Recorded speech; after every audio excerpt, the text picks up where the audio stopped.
iyon, ano't hindi patulinan ng barko? Sapagkat napakababaw roon, sasadsad tayo sa bukiring iyan, Doña Victorina. Napakadali na lunas dyan. Maghukay ng kanal sa Maynila. Gumawa ng isang bagong ilog na duglod at tabunan na dating ilog Pasig. Hindi mag-aakasya ng lupa at iikli ang paglalakbay. Mapipigil ang pagkakaroon ng dako mababaw. Patawad ako, Ginoong Simon, ngunit hindi mo ako kasangayon.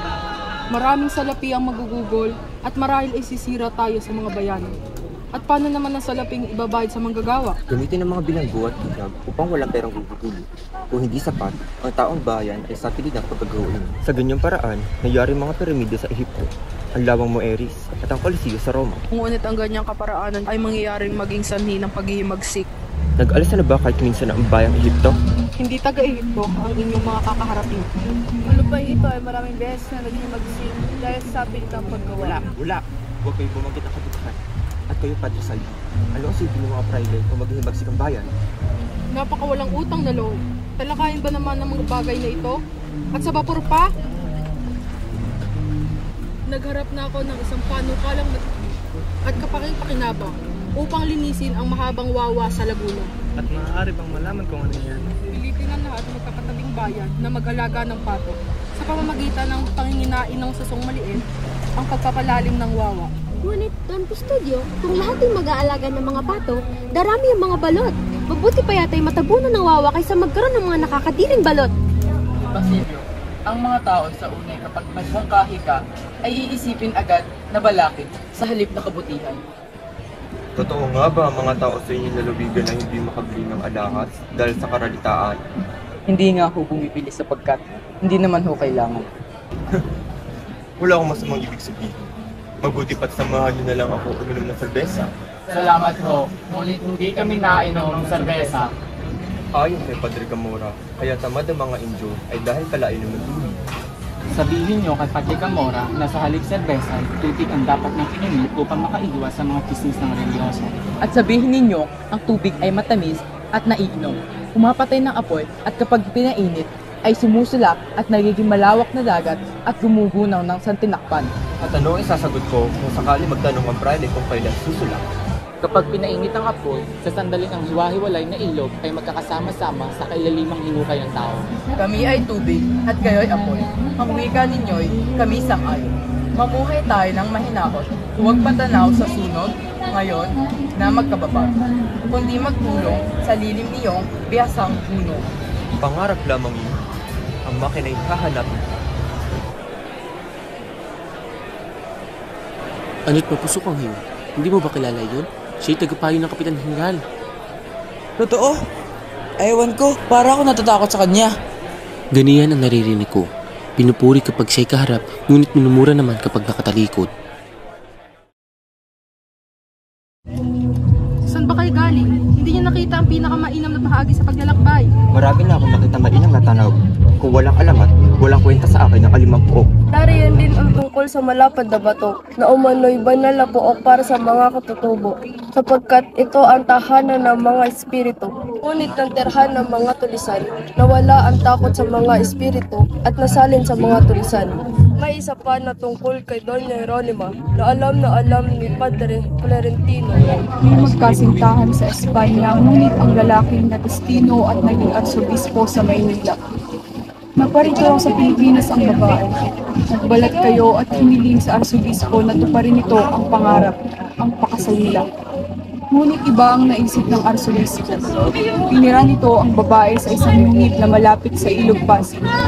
Dahil sa kanyang galing sa pagpukol ng mga kasangkapan ng pilak sa ilog, siya ay napabantog bilang isang engkantada. Nang matibag ang bunganga ng kuweba, unti-unti itong nawala sa alaala ng mga Ingles. Sa palagay ninyo, Padre Salvi, di ba't mas mabuti kung sa Bihetero na lamang siya ikinulong sa halip na sa tagong lugar? Wala namang kabuluhan niyan. Huwag niyong kalimutan ang pinakatotoo, ang milagro ni San Nicolas. Noong araw, napakaraming buhaya sa ilog at lawa na ninirahan ng bangka. Isang araw, may tsinong na paraan. Biglang nagpakita ang demonyo nag-anyong buhaya at tinoob ang bangka upang kainin ng tsino at magdala sa impyerno. Biglang tinawag ng tsino si San Nicolas at nagpasaklolo. Kaya't ang buhay naging bato.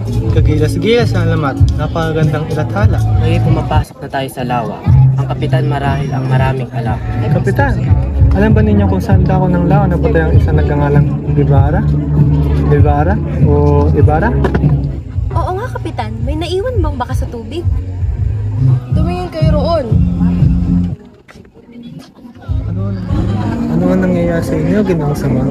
Ikaw pa naman yung sanay na sanay sa paglalakbay. Ikaw pa ba ang malula sa laong ito? Pabayaan mo na.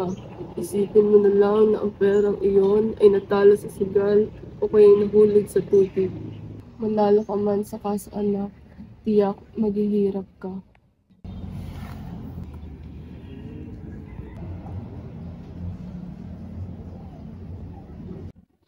Ama, lahat tayo babalik sa alabok at ipinanganak na walang saplot.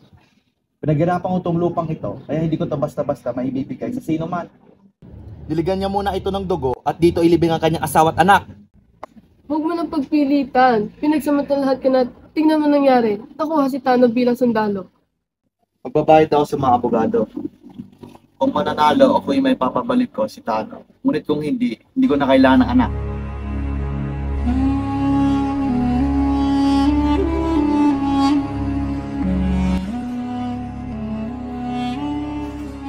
Aalis, ako'y babalik sa gubat at hindi na muli magpapakita. Kailangan matubos ng aking ama. Kung tayo mananalo, matutubos ako sa pagkaalita.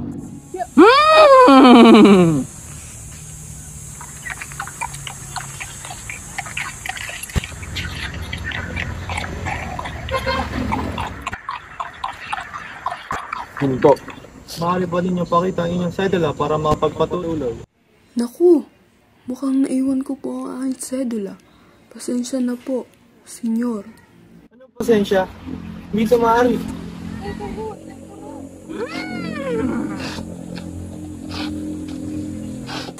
kung mayroong guardia ay hindi sila may buwan na matagal pang dahil sa pangilata. Hindi ka maaaring magpatuloy. Bakit na naman po? Umang ka ba? Ang iyong karwahe ay walang ilaw. Sumama ka sa amin sa bilangguan.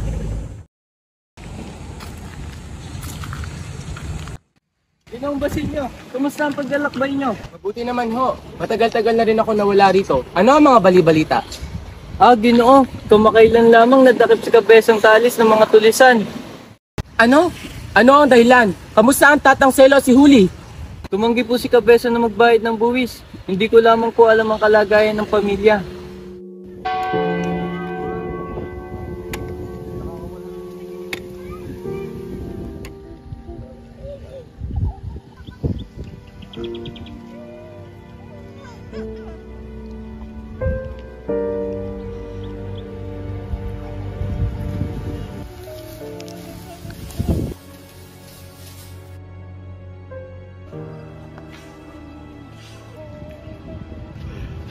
Senyor, hindi po ba't kayo rin ay taga San Diego?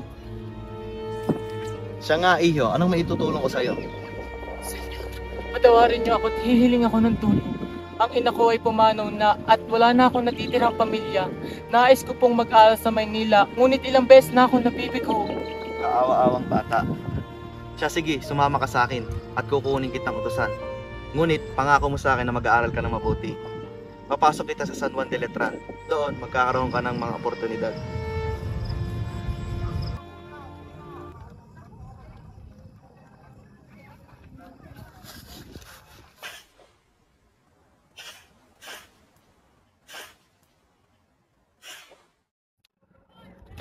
Matutulungan ba kita, Ginoo?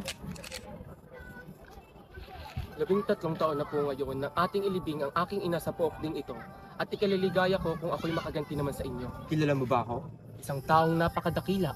Isang taong pinapalagay ng lahat, liban sa akin na namatay na. Basilio, nakababatid ka ng isang lihim na maaaring kasawi ko. Hindi kita papatayin sa pag-asang hindi ko ito pagsisisihan. Nagdagalag ako at nagsikap makatipon ng maraming salapi upang isagawa ang aking layo. Nagbalik upang ibagsak ang masamang pamahalaan kahit na dumanak ng maraming dugo. Kabataan na walang karanasan, hinihingi ninyo ang wikang Kastila. Ngunit ano ang hangarin nyo? Ano ang inyong mapapala upang hindi kayo lalo magkaintindihan? Hindi po. Kung dahil sa Kastila ay mapapalapit tayo sa pamahalaan, magiging sanhi ito ng paglalapit-lapit ng mga pulo. Isang pagkakamali. Ano ang gagawin nyo sa wikang Kastila? Patayin ang wikang katutubo? ipailalim ang inyong kaisipan sa ibang kaisipan at maging malaya, lalo kayo magiging alipin. Sa halip ay tulungan mo ko. Gamitin mo ang iyong lakas sa kabataan upang kalabanin ang mga lihis na akala. Iyan ang dahilan kung bakit ikaw ay nais kong mabuhay pa. Ginoo, malaking karangalan kung matatapatan ko ang inyong mga balak, ngunit hindi ko ito magagampanan. Ang hangarin ko lamang ay gamutin ang mga sakit ng aking mga kababayan. Kahit hindi ka handa sa aking inaasahang kinabukasan, sa araw na magbago ang iyong paniniwala, hanapin mo ko sa aking tahanan sa eskolta at doon, paglilingkuran kita ng buong puso. Pong, ako'y aalis na po. Pagdating ni Ama, nakasabi na nakapasok na rin ako sa kolehiyo.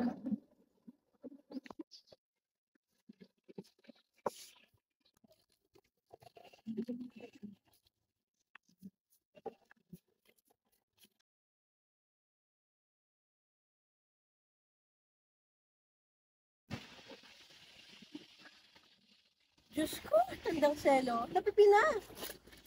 Pinadadalhan tayo ng Diyos ng gayong mga parusa dahil tayo ay makasalanan. O may kamag-anak tayo na makasalanan na dapat sana itinuruan natin ang kabanalan, subalit hindi natin nagawa. Akalain ninyong isang dalagang maaari ng mag-asawa ay hindi pa marunong magdasal. Maling binibigkas ang Aba Ginoong Maria at Santa Maria na dinarasal ng isang mabuting Kristiyanong may takot sa Diyos.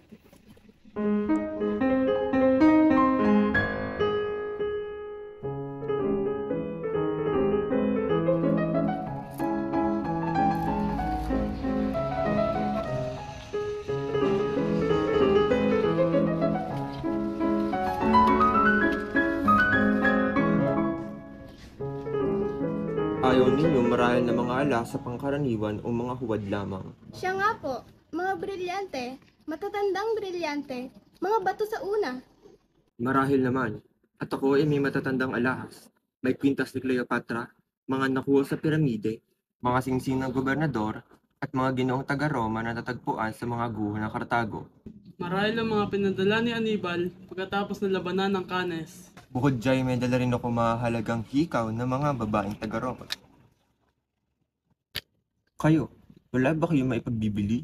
Naipagbili ng lahat ang maalahas ng aking anak, at ang mga natitira na lamang ay walang ganong halaga. At ang agnos ni Maria Clara, ang agnos na iyon na may brilyante at mga esmeralda. Ibig ko po ang pagkakayari. Magkano ba ninyo ipagbibili ito? Tatanggapin ba ninyo ang 100? 500 piso? Hindi nyo dapat ipagbili. Mas pinili ni Huli na magpaalila na lamang kaysa pagbili ang agnos na iyan. Kung ang pinaghihintulutan niya, pupunta ako sa bayan upang isagunin ang aking anak. Babalik ako bago dumilim.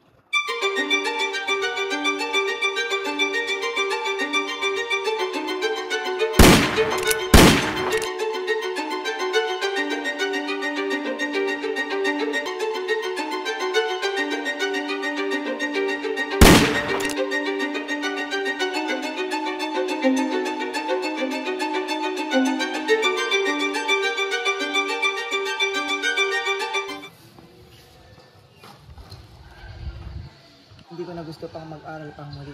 Pasensya ina. Kahit na nasa ika-4 na taon na ako, ayoko na mag-aral pa. Mas pipiliin ko magtrabaho na lamang.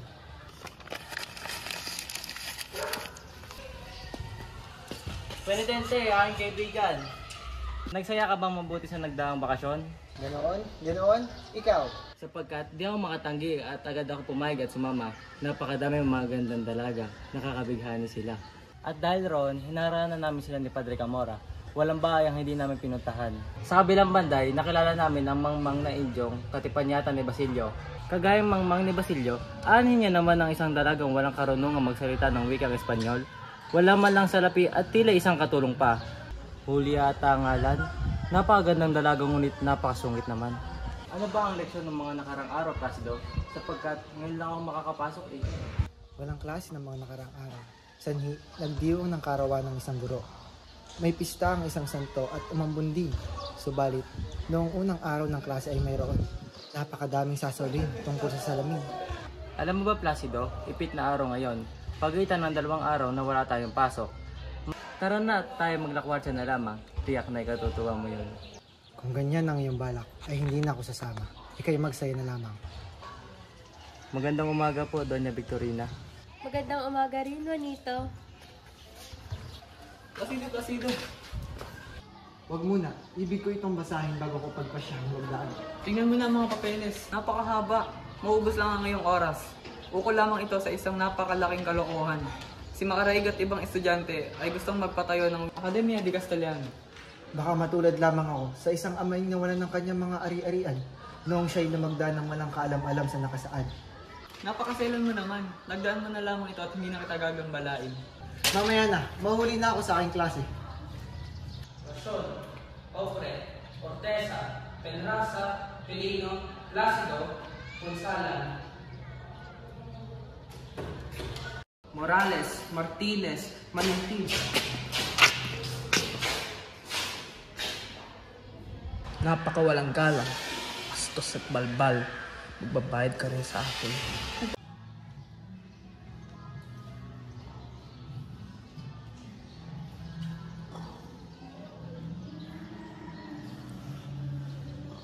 Isa sa mga pinakalumang akademikong disiplina, ang pisika ay...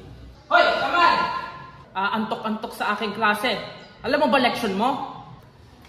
Pasensya na po, Padre. Hindi na po maulit. Dapat lamang, kundi ibabagsak kita sa aking klase. Juanito! Ibig kong sagutin mo ang aking katanungan.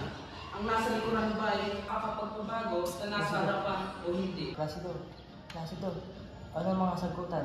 Dahil ito bulong mo sa akin. Aray! Napakabalas-bukas mo! Ikaw, napakagaling na taga-bulong. Hindi ikaw ang ibig kong sumagot, ngunit tayo mong tulungan ng iba. Ngayon, sarili mo naman ang iyong isalba. Ano ang ngalan mo? Penitente po, Profesor. Ikaw si Placido Penitente. Mas bagay ang ngalan mo ay Placido Bulong. Ikaw ay isang mandaraya kaya ikaw ay aking paparusahan. Sagutin mo ang katanungan ko. Kung ganyan po ang sinabi ng aklat, Padre, tila ganyan din po ang sinabi ng aklat. Sa lamang ang ibig mo iparating, wala kang karunungan sa aking mga leksyon. 15 araw pala ang libre mo sa aking mga leksyon. Dadagdagan mo ba ikay mabubura at babagsak sa akin? Napakarami naman, Profesor. 15? Ngunit hindi pa ako lumiliban sa inyong klase ng higit sa 4 na beses. Kung tutusin, ay 5 kung kasama ang araw ngayon. Kapag hirap ko sana aking talaan, kapag ako'y nakahuli, 5 guhit agad ang aking nilalagay. Kung tama ang 5 lamang ang iyong liban, ilan naman ko 5? 25? Profesor! Tamang kasagutan. Kung ganyan, nakakalamang ka na ng 10. Subalit, kung ganoon ay dapat yun na akong palisin. Kung dadagdagan pa po ninyo ang pangalan ko ng bawas. Hindi ko rin po lubos na maintindihan sa kung paano ang wala sa klase ay makakapag-ulat na mahusay ukol sa mga leksyon. Sadya yatang di maunawaan ang tulad mo. Pilosopo't hindi pa napasok sa klase. Walang karunungan sa mga leksyon ko. O Placido, pilosopo, metapsiko at pilosopastro. Tama na, Padre Melyon. Ika'y sumusobra na. Ilagay na ninyo ang kahit ilang guhit na ibig ninyo. Wala na akong pakialam. Ngunit kahit ikay aking profesor, ay wala kang karapatang ako'y lait-laitin. Hindi ko na rin matiis ang klase at profesor na katulad ninyo. Napakabagos! Kasama siguro siya sa gusto mo patayo ng Academia de Castellano. Balbal! Walang galang! Siguradong kapag gabi ginanap ang mga leksyon, ay iisipin na maraming magiging daan ito ng pagtuturo ng di magagandang asal at ang mga ugaling tulad na nangyari sa paaralan ng malolos. Tiyak na makakasira sa pangalan ng ating universidad. Makasira na kung makasira. Mapapasang-ayon natin sila na punan ang mga pangangailangan nating mga estudyante. At kung ito may katotohanan, ano naman kung gano'n ang ating universidad? Isa ba itong organisasyong laban sa ikatututo? Umalma na kayo mga Ginoo, batid yung hindi ako makapraile, pati na aking simulain makabago. Subalit, kailangan natin ay kay Cesar at kay Cesar. Ang aso na magubunay. Lalo na sa sampatahan, sa kalayaan at pagsasarili ng pamamahala at pamahalaan. Ang liwanag ay natatanaw na. Ang silangay binuksan na ng Espanya para sa Pilipinas. Sumasang-ayon na sa atin ang panahon at kilay higit pa ito sa ating inaasahan. Tingin nyo'y ang pamahalang ito ay humihina at karapat-dapat palakasin at ipakita ang pagtitiwalang nilaan sa kanya. Inakala ko yung pag-aalsa ay unti-unti na magtatagumpay at ito ang dahilan ng pagpupulong ni Macaraig. Akala ko'y ibabalita sa atin ang tamis sa tagumpay at wiwikaing makikilala na ang bayan sa ating pagsusumikap. Mabuhay ang isang Sandoval! Mabuhay! Mabuhay! Aking mga kaibigan, tayo at magsaya, magsitawa at maghalakhakan. Lalapit na ang ating tagumpay.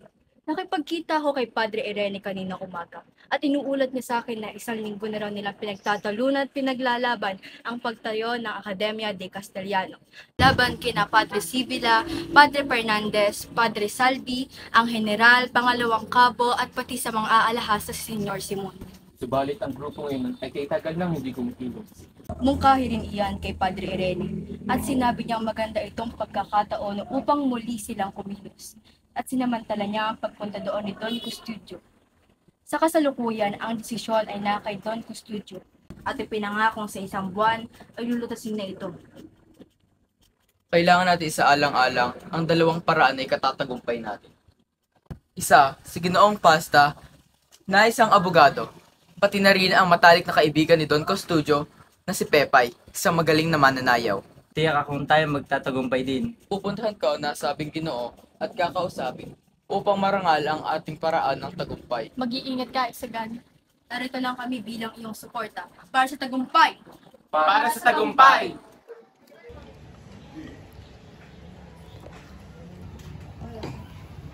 Binata, masamang panimula yan. Masamang balak. Hindi lingid sa amin na kayo ay mga bata pa lamang at tiyak ay walang kaalaman sa mga bagay-bagay tungo sa pagbabago. Maghinay-hinay kayo sa inyong mga balak. Baka matulad kayo sa mga binatang humingi ng napakaraming pagbabago sa Madrid. Lahat ng katulad niya ay pinaratangang pilibustero. Marami ang naapektuhan. May mga bagay na sensitibo at mahirap ipaliwanag. Napakasisera nito. May ibang palagay ang ating matinong pamahalaan kung kaya't hindi nila pinariringgan ang mga kagustuhan at kahilingan ng kanilang bayan. Di ako ang ibig ninyo iparating. Na kaming mga Pilipino, bilang pamahalang kolonyal, ay hindi maayos at hindi lubos ang pagkatatag at naniniwala lamang sa mga kuro-kuro. Napakakulit. Hindi ba ninyo napagtanto na mas mabuting ipagpaubaya na lamang sa pamahalaan ng mga bagay na ito? Ipagpatuloy na lamang ninyo ang pag-aaral. Maghintay at bigyan ito ng oras. Marunong naman na kayong magsalita ng wikang Kastila. Ano pat nakikialam kayo sa gulong ito at nais nyo pang magpatayo ng akademya para rito? Ano ba ang inyong dahilan ng nais ng pagtuturo rito ng bukod? Nais ko lamang alalahanin ang kapakanan ng iba, gaya ng pag-alala ko sa aking sariling kapakanan.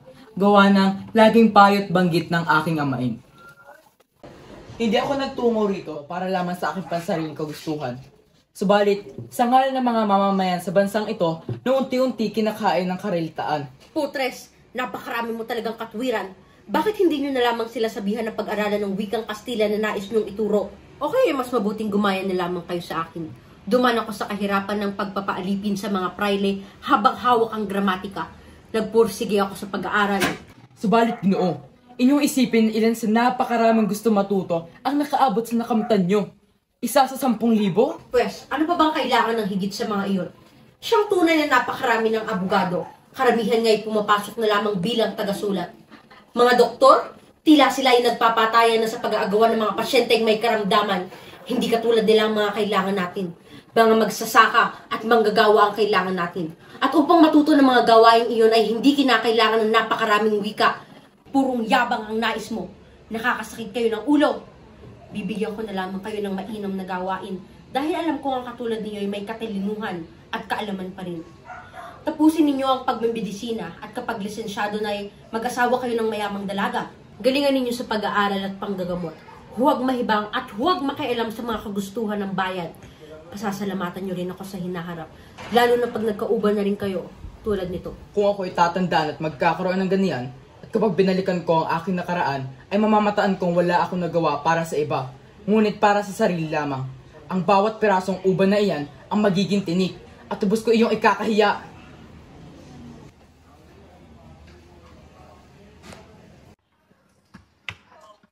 Senyor Simon, akyan lugi, akyan maksak. Ano? Tila ate kasinungalingan niyan. Nalugit bumagsak ang iyong negosyo, Quiroga. Ayan at kay Rami, batalya ng tsampan at mga panauhin. Putres, inakala ko pa naman mababayaran mo na ako ngayon. Nangangailangan pa naman ako ng malaking pera. Ngunit wag na. Ayaw bumagsak pa kayo dahil sa maliit ang halaga. Gagawin ko na lamang 7,000 ang utang ninyong umabot ng 9,000. Kailangan nyo lamang sumang-ayon sa ipapatago kong mga kahon ng baris sa inyong tindahan. Sapagkat hindi kasya ang lahat sa aking tahanan. Wala ka dapat ikatakot, Quiroga. Hindi ka mananagot. Pagkatapos itago ang mga ito sa mga maraming bahay, ang sisiya sa atin at tiyak na maraming mabibilanggo. Huwag kang matakot. Isipin ninyong marami tayong kikitain kapag ikay sumang-ayon. Pwes, kung hindi ninyo magagawa, ay hahanap na lamang ako ng iba. Subalit, 9,000 pa rin ang iyong bayarin sa akin upang imbadalas ko ng kamay at ipangpikit ng mga mata.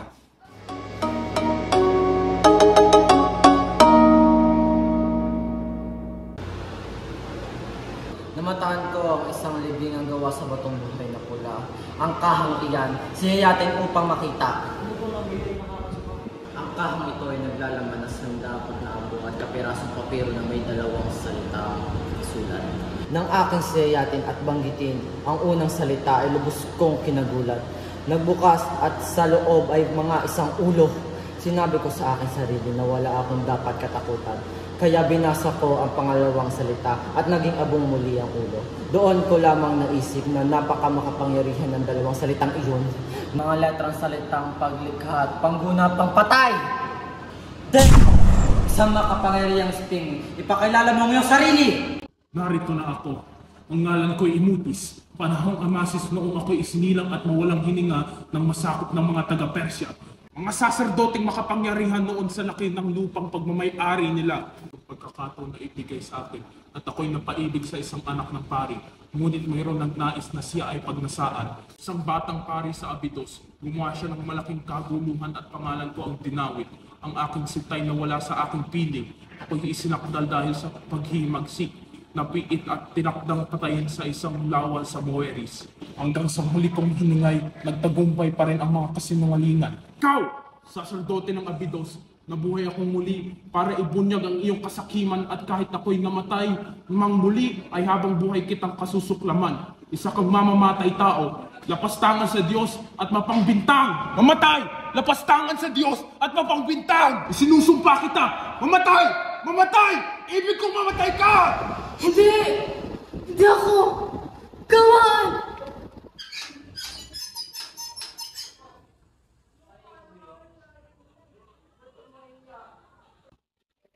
Anak ko, Placido, nariyan ka na pala. Kanina pa kita hinihintay. Saan ka ba nanggaling? Ina, bakit ho kayo narito? Naku anak, pasensya na't ikinagulat mo ang aking pagdating. Ako lamang nag-aalala sa iyong kalagayan. Ngunit huwag kang magalit. May dala akong pindang na usap, mga sultang panyo, pati na rin pera para sa iyo. Salamat, Ina. Napakarami ng mga ito. Salamat din po sa inyong pagbisita. Palagi akong narito para sa iyo, Placido. Ngunit, Ina, Ano inyong iho? hinihintulutan niyo na po ba akong tumigil sa pag-aaral? Subalit penitente, nangako ako sa iyong ama. Ika'y aking aalagaan hanggang sa ika'y maging matagumpay na abogado. Saan ba ako nagkulang? Patuloy kong ginawa ang lahat para ika'y makapag-aral. Ano na lang ang wiwikain ko sa iyong ama kung ako'y namatay at magkita kami sa kabilang buhay? Bagkus, Ina, ano bang mapapala ko sa pagiging abogado? Kung hindi ka magiging abogado, saan ka pupulutin, Placido? Tatawagin ka ng mga pari na isang pilibustero. Papabitay ka. Placido, magtiis at magpakumbaba ka. Ilang buwan na ako nagtiis, Ina. Ilang buwan pa ba ang kailangan kong tiisin? Wala ka nang magagawa. Lalapit ako sa prokurador ng Agustino upang mapawi sa iyo ang anumang pagkakagalit ng mga paring Dominikano. Hindi na ako babalik sa universidad, Ina. Mas gugustuhin ka pang tumalon sa dagat o kaya manulisan.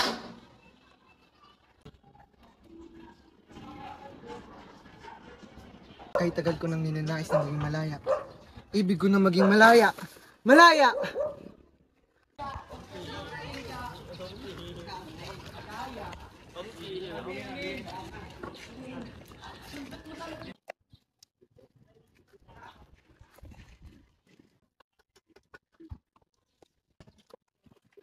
Ginoo, nariyan na ba ang mga pulburang aking sinabi? Nasa mga sako na Ginoo, aking hinihintay na lamang ang mga bongbong. At kumusta naman ang mga bomba? Mag-alala Ginoo, nakahanda na lahat ang inyong kailangan. Ikinagagala ko yun, maestro. Ika'y tumungo ngayong gabi at makipag-usap sa tiniente ng Kabo. Mamamataan ninyo isang tao sa lamayan. Siya ay nasa isang bangka. Sasabitin ninyo ang kabesa at sasagot itong tales. Kailangan narito siya bukas, maestro. Bakit po, Ginoo? May pagbabago po ba mga pangyayari? Hindi pa handa mga arabal. Hindi na sila kailangan. Mayroong mga taong kabesan tales. Sapat na ang mga naging karabinero at isang rehimento. Kung ipagpapaliban pa, ay baka wala ng buhay si Maria Clara. Hindi Hindi ko na maaaring urong pang pagsalahin na ito. Nalalapit na aking tagumpay. Tagumpay na siya magbibigay katwiran sa kanila. Kung tumulad ako sa inyo, ay tiyak na wala na rin ako.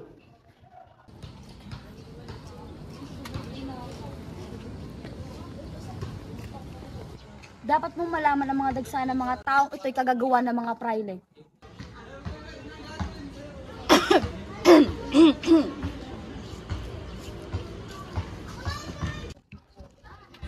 Hudyat ay isang putok. Opo. Huwag kayong mabahala. Ang general ang may utos niyo. Ngunit huwag niyong ipagsasabi. Kapag sinunod niyo ang aking utos, matataas kayo. Anak, ingatan ng mga busa. Hindi niyo ba lubos na maintindihan na kung literal nakapaskil sa itablado? Ang Cervantes ay nangulagang serbente o alila habang ang domestic naman at domestikado o napaamo na.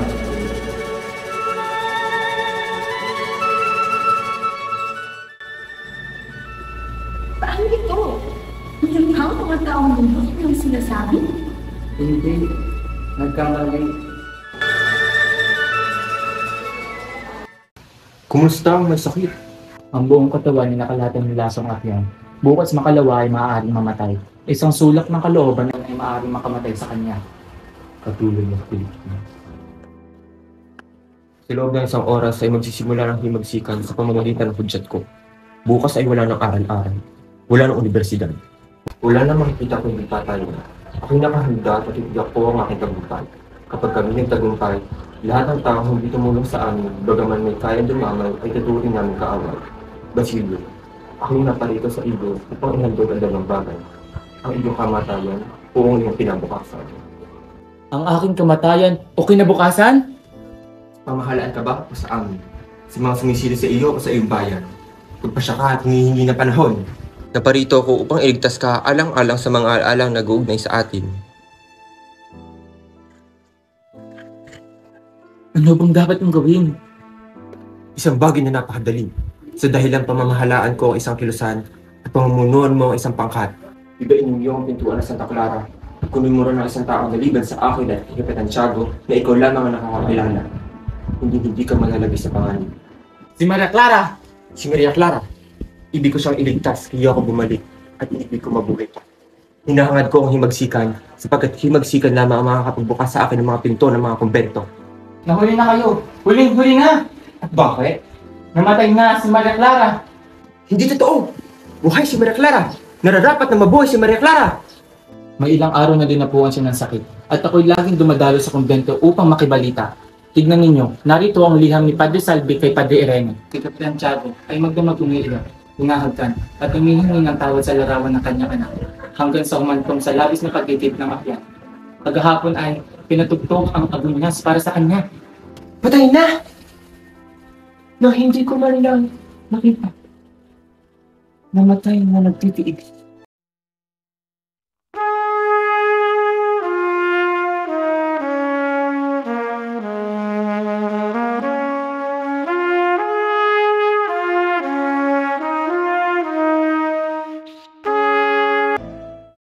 May pasok ba, boss? Di ba wala? Alam mo ba pag humagsik na magaganap? Humagsik? Katuklasan at parang marami ang nasangkot. Marami ang nasangkot? Sino? Professor, Basilio, dumalaw ba sa piging kagabi? Sasabihin ko sa inyo, masama ang lagay ni Kapitan Tiago. Hindi ka pa kasama sa kapisanan ng mga estudyante kagabi? Kung gayon, pinapayuhan na kita na buhay na ngayon din. At sunugin lahat ng papel na maaaring maglagay sa sa panganib. May mga tulisan ba? Wala, kundi mga estudyante lamang. Ano kung gayon yung nangyari? Nakatagpuan ng mga paskil na masasama sinasabi. Hindi ba ninyo alam? Ano pa ang dapat nating malaman? Hindi dapat tayo magsiyasat. Bahala sila. Doon tayo sa may panganib. Doon dapat tayo pumaroon. Sapagkat naroon ang karangalan. Pati ba naman ikaw, Basilio? Naparito ako upang kausapin ka. Marangal na asal, na kung panahong payapay na malayo ka sa amin. Mabuti na lamang at kayo ang naparito. Kayo'y aming dinarakit. At pati ba ako? Huwag kang mag-alala, kaibigan. Sumakay ka sa karwahe at sasalaysay ko sa iyo ang mga nangyari kagabi.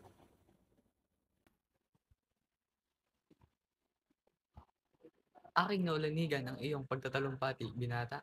Kahanga-hanga ang iyong paninindigan. Ikaw ba ay nakadalo sa hapunan noong nakaraang gabi? Maupo ka. Mahigit 2,000 mag-aaral ang sinikap kong maturo ang mabuti. Karamihan sa kanila ay pumupula at bumabatikos sa mga prailing tulad namin. Ngunit walang makagawa sa kanila nito ng harap-harapan. Hindi na ito kasalanan ng mga kabataan. Sapagkat sa oras na kami magsalita laban sa mga may kapangyarihan, kami ay pararatangan agad ng pilibustero. At alam ninyo kung ano ang bunga nito kung kami mapaparatangan. Kinapupuotan ng bayan ang sundalong dumakip at hindi ang hukom na nagbigay ng hatol na pagkabilanggo. Kami napapagitna sa dalawang sibat, sa inyo at sa pamahalaan. Ngunit gaya ninyo, kami sumusunod sa himig ng tugtugan. Kung ano ang inuutos sa amin ng pamahalaan, sa naming susunod. Ano ang gusto ng mga estudyante na gawin ng mga praile?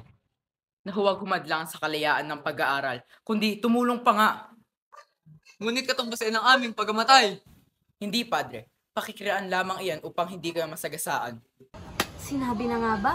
Siya'y paparusahan din ng Diyos dahil sa kanyang hindi paggamit ng Agua Bendita. Aba, tila nakakahawa raw ito ng sakit.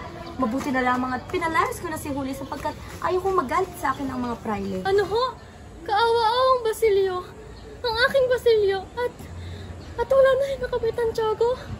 Kayo na tayo hingi ng tulong. Tanging ang Padre Camora na nga lamang yata ang makakatulong para makalaya si Basilio Iglesias. Ho? Padre Camora? Hindi ho maaari. Hindi ka dapat matakot, Huli. Ayon sa aklat ng Tandang Basyong Makunat, dapat ang mga dalaga ay magsadya sa kumbento. Kayo na lamang ho magpunta sa kumbento at kumausap sa praile. Nakiusap. Naku, Huli. Tiyak ko mas mabisa kung gagamitin natin ang nung taglay na kagandahan.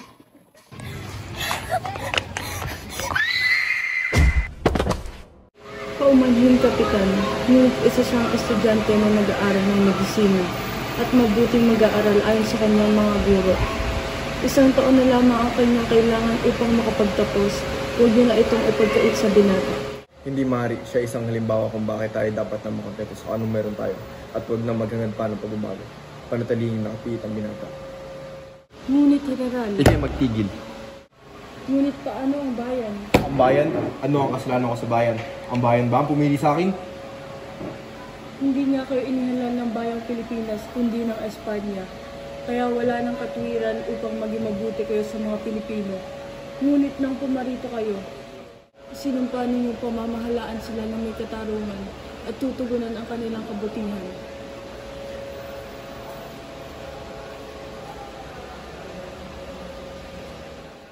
Noong Basilio, ako ay may balita para sa inyo. Ano yun? Sino? Tungkol ho ito kay Tandang Selo at kay Huli. Ano? Ano nangyari sa kanila? Wala si Tandang Selo. At si Huli ay magpatawakan sa kumbento.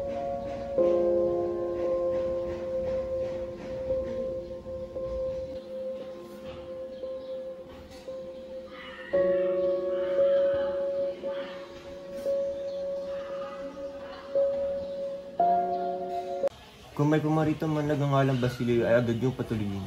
Malinaw ba? Mabuti. Basilio, kailan mo yung pinagbago? Hindi na kitang mamukaan. Ginoo, 4 na masalimuot na mga buwan lang. Ngayon ay hindi na ako magpapatungkik pa. Mahabang panahon na rin simula noon kay aking tinanggihan sa iyong mga binabala. Ngunit nagkamali ako. At marahil, kabayaran ang nangyari sa akin. Narito ako upang humingi ng sandata at pasiklabin na ang himagsikan. Kung gayon, samahan mo ako magtungo sa aking laboratorio. Sa iyo'y may nais ako.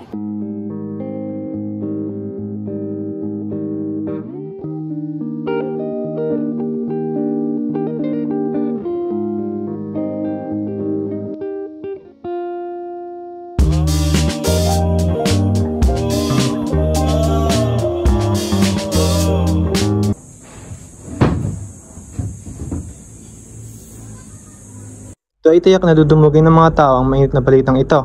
Kung aking sasabihin ng isang bayani ang Kapitan General, maging sina Padre Irene.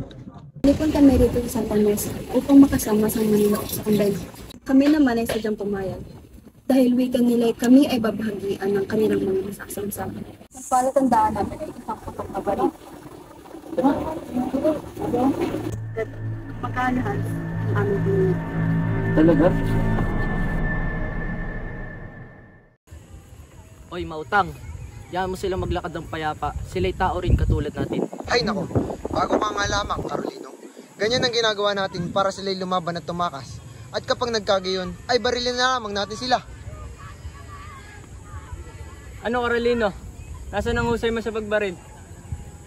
Paputukan!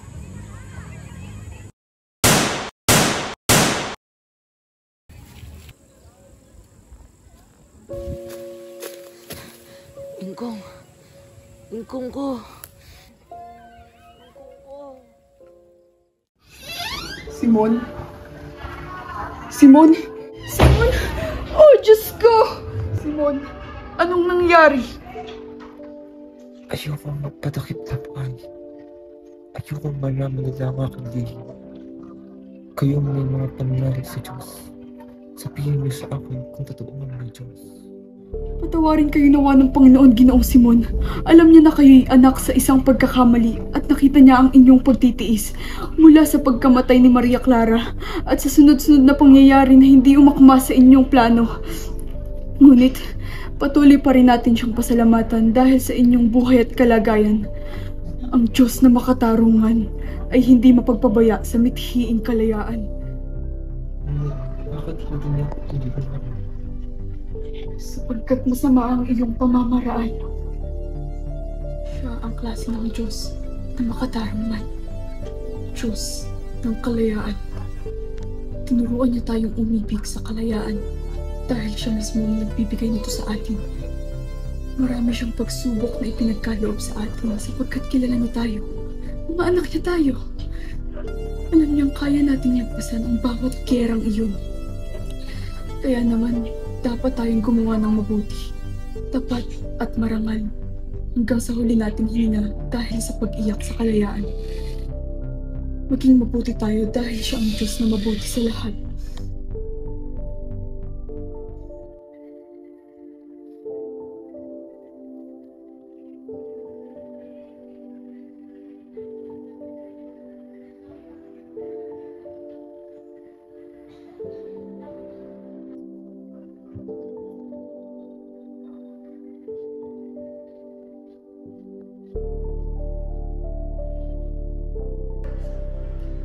Simon,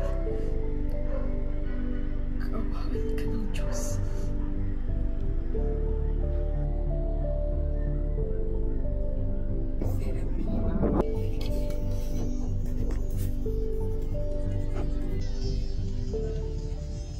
Itago ka nawa ng kautasan sa kailaliman.